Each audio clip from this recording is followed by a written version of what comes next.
Hello friends, I am Kirti and welcome to my channel.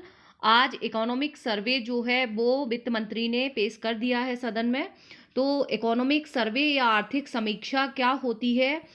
अर्थव्यवस्था के विभिन्न क्षेत्रों के साथ साथ उसके समग्र निष्पादन एवं अर्थव्यवस्था के समक्ष विद्यमान चुनौतियों एवं संभावनाओं आदि के संबंध में जो ब्यौरा विस्तृत उपलब्ध कराने के लिए आर्थिक समीक्षा जो है वित्त मंत्रालय द्वारा संसद में प्रस्तुत की जाती है। इतने बड़े बड़े शब्द हैं, समझ में नहीं आया होगा लेकिन फिर भी समझना है, क्योंकि यदि आप किसी कॉम्पिटिटिव एग्जाम की तैयारी कर रहे हैं तो हमें बजट के साथ साथ इकोनॉमिक सर्वे समझना बहुत ज़रूरी होता है। मतलब जितने भी क्षेत्र हैं उन सब में क्या निष्पादन हुआ है वो सब इसमें बताया जाता है, यदि सार के रूप में देखें तो इस साल का जो इकोनॉमिक सर्वे है वो 2022 में जो है फाइनेंशियल ईयर 2022 में 11% ग्रोथ की उम्मीद रखी गई है और हेल्थ केयर पर जीडीपी का 3% खर्च करने का टारगेट किया गया है। संसद में बजट सत्र के पहले दिन वित्त मंत्री निर्मला सीतारमण जी ने इकोनॉमिक सर्वे पेश किया और इसमें देश के आर्थिक हालात का ब्यौरा है। वहीं इकोनॉमिक ग्रोथ तेज करने के उपाय भी सुझाए गए हैं।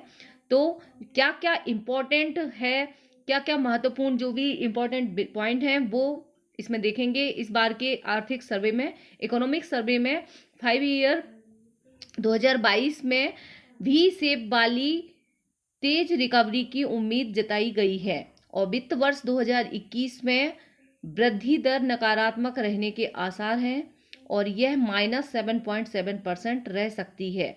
तो दो फाइनेंशियल ईयर 2022 में तो अच्छा रहेगा, बट अभी 2021 में नेगेटिव रहने की उम्मीद है। और खेती में अनिश्चितता को देखते हुए अभी रिस्क किसानों के लिए रहता है। नए कानूनों से रिस्क उनके लिए होगा जो किसानों के साथ कॉन्ट्रैक्ट खेती की डील करेंगे। किसान अपनी फसल की कीमत तय कर सकेंगे, उन्हें इसकी पेमेंट भी 3 दिन में मिल जाएगी। कॉन्ट्रैक्ट खेती से खेती में नई टेक्नोलॉजी भी आएगी तो उसकी तारीफ की गई है। और हेल्थ केयर पर सरकारी खर्च बढ़ाने की ज़रूरत बताई गई है। इकोनॉमिक सर्वे में हेल्थ केयर पर सरकारी खर्च जो है वो जीडीपी का 2.5 से 3% तक ले जाने की बात कही गई है। 2017 की नेशनल हेल्थ पॉलिसी में भी यह लक्ष्य रखा गया था। इसके बावजूद अभी यह 1% के आसपास ही है। इंटरनेट कनेक्टिविटी और हेल्थ इंफ्रास्ट्रक्चर में खर्च बढ़ाना चाहिए। टेलीमेडिसिन को भी बढ़ावा दिए जाने की ज़रूरत है। ये हेल्थ केयर सेक्टर के लिए कही गई है बात इकोनॉमिक सर्वे में। तीसरी बड़ी इकोनॉमी बनने के लिए इनोवेशन वो जरूरी है। आर्थिक सर्वे में आर्थिक वृद्धि दर तेज करने के लिए अपनाए जा सकने वाले उपायों का भी जिक्र किया गया है और इसमें कहा गया है कि अभी भारत दुनिया की 5वीं सबसे बड़ी इकोनॉमी है।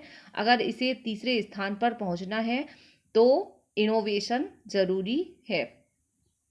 वित्त मंत्री निर्मला सीतारमण जी ने बजट सत्र के पहले दिन संसद में 2020-21 का आर्थिक सर्वे पेश किया और सर्वे के मुताबिक कोरोना की वजह से मौजूदा वित्त वर्ष में जीडीपी में 7.7% गिरावट का अंदेशा है। लेकिन इसके बावजूद वी शेप यानी तेज रिकवरी, पहले डाउन फिर एकदम से ऊपर वी शेप की रिकवरी होगी। इसलिए 2021-22 में जीडीपी में 11% ग्रोथ रहेगी, जैसा कि हम आपको पहले ही बता चुके हैं। फिर भी इकोनॉमी को महामारी से पहले के स्तर तक लाने में अभी 2 साल लगेंगे। कोरोना वायरस के चलते लॉकडाउन से अप्रैल से जून 2020 के दौरान जीडीपी का आकार 23.9% घट गया था।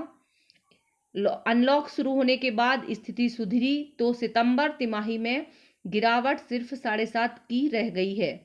इस तरह 2020-21 की पहली छमाही में जीडीपी का आकार 15.7% घटा है। सर्वे में अनुमान लगाया गया है कि दूसरी छमाही में सिर्फ 0.1% गिरावट रहेगी। हालांकि इसकी बड़ी वजह सरकारी खर्च का बढ़ना है। तो ये जो डेटा है, जो ये लेटेस्ट डेटा है, कोई भी यदि आप किसी एग्जाम सिविल स्टेट के मेंस लिख रहे हैं या यूपीएससी में तो डायरेक्ट ही पूछा जा सकता है, प्रीलिम्स में भी और मेंस में भी। यूपीएससी के मेंस के लिए तो ये इकोनॉमिक सर्वे बेस रहता है, क्योंकि सारे ही क्वेश्चन जो हैं वो इकोनॉमी के इसी पे बेस्ड होते हैं। कृषि विकास दर 3.4% रहेगी। इंडस्ट्री और सर्विसेज में निगेटिव ग्रोथ होगी। इस साल की इकोनॉमी के लिए सबसे बड़ा सहारा जो है वो खेती है। इसकी विकास दर 3.4% रहने की उम्मीद है। जीडीपी में इसकी हिस्सेदारी भी बढ़ेगी। 2019-20 में यह 17.18% थी। इस साल 19.9% हो जाएगी। कृषि के अलावा इकोनॉमी के दो सेक्टर हैं, इंडस्ट्री और सर्विसेज। इंडस्ट्री में मौजूदा वित्त वर्ष में 9.6% गिरावट रहने का अंदेशा है और सर्विस सेक्टर की ग्रोथ भी -8.8% रहेगी। देश में 85% छोटे किसान हैं और नए कृषि कानूनों से उन्हें फायदा मिलेगा। नए कृषि कानूनों के विरोध में भले ही किसान 2 महीने से आंदोलन कर रहे हों, लेकिन सर्वे में इन कानूनों की तारीफ की गई है और इनके मुताबिक नए कानूनों से छोटे किसानों को फायदा होगा। प्रोसेसर, होलसेलर और बड़े रिटेलर्स के साथ साथ सौदा करते वक्त किसानों के पास ज़्यादा अधिकार होंगे। देश के कुल किसानों में 85% छोटे किसान ही हैं।